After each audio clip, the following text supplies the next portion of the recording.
What's up mga ka-chillers? Nandito tayo ngayon sa Paseo del Rio ng Roas City, Capiz. Yan. Ito po, kung gusto niyo po pumunta dito, isa po sa mga pinakamagandang po mapunta dito sa Roas City, ang Paseo del Rio. Tara! Isutin po natin mga ka-chillers. Let's go! Bago natin ikutin mga ka-chillers, yan, unahin muna natin dito sa harap. Yan, kasi mas maganda dito yung view. Pag nandito ka sa harap mga ka-chillers, makikita mo talaga yung ganda ng Paseo del Rio nila. Yan, at marami po nagtatambay dito mga ka-chillers, mga student, saka mga family din po. Dito rin po nagbabanding minsan. Yan, makikita mo mga ka-chillers, yan, marami dito mga bulaklak at mga pananim sa gilid po ng Paseo nila.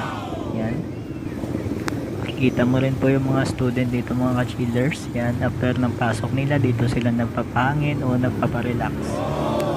Pag nagpapahangin dito tayo sa hagdan, yan, makikita po natin yung mga estudyante mga ka-chillers. Yan, nagtitiktok. Sana all nagtitiktok lang after ng class. At syempre, sinubukan ko na rin dito mag-video sa kanilang magandang salamin. Yan, habang nagtitiktok sila, nandito ako.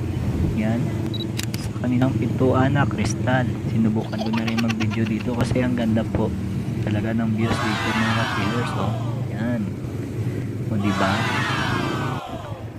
At syempre, ito naman yung kasama ko kanina, si Yan Yan. Siya po yun na video sa akin kanina habang nag-intro ako. Yan, maraming salamat Yan Yan.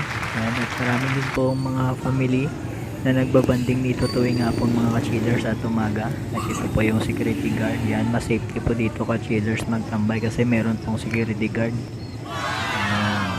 Kaya mga chillers, yan, punta na po kayo dito sa Paseo del Rio ng Roas City, Capiz. Let's go mga ka-chillers. Thank you for watching. Yeah.